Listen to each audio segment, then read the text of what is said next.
गुरु ब्रह्मा गुरुर्विष्णु गुरुर्देवो महेश्वरः गुरु साक्षात् परब्रह्म तस्मै श्री गुरवे नमः।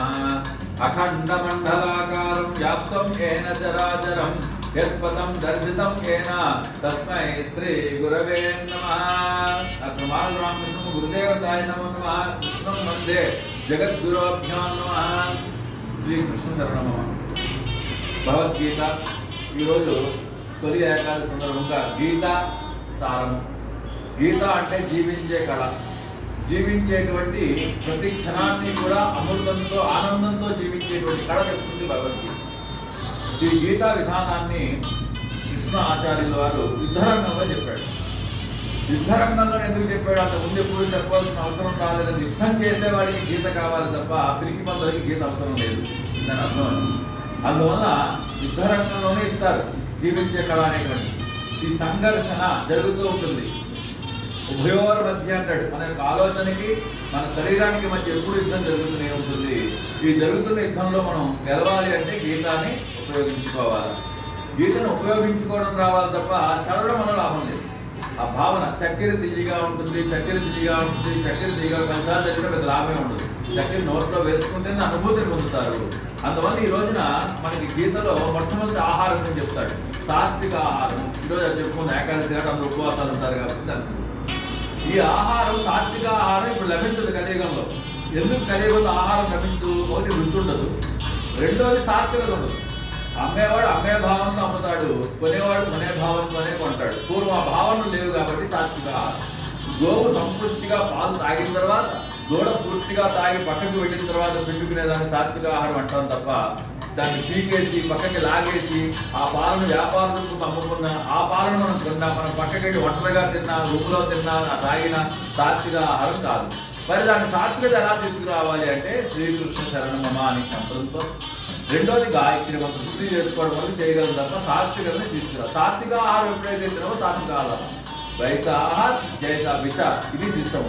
అందువల్ల ఏమవుతుందంటే ఆహారం మారితే ఆలోచన మనస్సు దాని మీద ఆధారపడి ఉంటాయి కానీ మారిపోతాయి. ఎందుకు మారట్లేదు అంటే ఆ భావనలన్నీ మారిపోయినాయి కాబట్టి సాత్విక ఆహారం లభించదు. కాబట్టి మంత్రం ద్వారానే సాత్వికత పొందాలి. రెండోది ఈ యొక్క కర్మలు. భగవద్గీతలో దేవతార్చన చేయడం రెండే విధానం ఉన్నాయి, మూడో విధానం లేదు. ఒకటి స్త్రీ సూక్తము, పురుష సూక్తము. స్త్రీ అంటే స్త్రీ శక్తి అని కాదు, పాజిటివ్ అండ్ నెగిటివ్ రెండు ఎనర్జీస్ చెప్పాడు. స్త్రీ సూక్తము పురుష సూక్తం ఉపయోగించకుండా ఏ దేవతారాధన చేయలేము, ఏ దేవతని దించలేము. కాబట్టి ఈ స్త్రీ సూక్త పురుష సూక్తాలు రెండు ఉపయోగించుకునే విధానమే కృష్ణ విద్య అంటారు, కృష్ణ చేతనత్వం అంటారు. కృష్ణుడి భౌతికంగా ఉన్న కృష్ణుడి గురించి చెప్పట్లే, కృష్ణ చేతనత్వం అనేటువంటి దాన్ని చెప్తున్నాము. ఎందుకంటే ఈ గీతని కృష్ణుడి యుద్ధంలోనే చెప్పలే, సూర్యుడికి ఎన్నో కోట్ల సంవత్సరాల ముందు చెప్పేట ఆ సూర్యుడి కన్నా ముందు గణపతి కూడా ఈ గీతను చెప్పాడు. ఈ గీతలు చాలా ఉన్నాయి. అందులో గీతా విధానం ఎక్కడెక్కడ చెప్పినా, ఏ రూపంలో చెప్పినా, ఎవరికి చెప్పినా జీవించే కళ.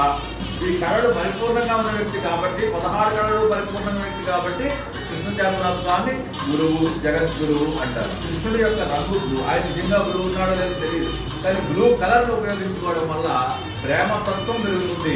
ఈ ప్రేమతత్వం ఎక్కడైతే పెరగదో అక్కడ దేవతా శక్తి ఉంటుంది. కనీసం ఒక కుటుంబంలో కుటుంబం వాళ్ళందరూ కూర్చుని భోజనం చేసే పరిస్థితి లేనప్పుడు ప్రేమతత్వం ఉండదు. అందుకు సామూహికంగా భోజనం చేస్తే కానీ ఈ ప్రేమతత్వాలు అభివృద్ధి చెందవు. కాబట్టి మొట్టమొదటి సాధనలో ఉపయోగం ఏంటంటే ఇంట్లో వాళ్ళని కనీసం ఒక టైం కూర్చొని ప్రేమగా భోజనం చేసేటువంటిది అభివృద్ధి చేసుకోగలిగితేనే వస్తుంది.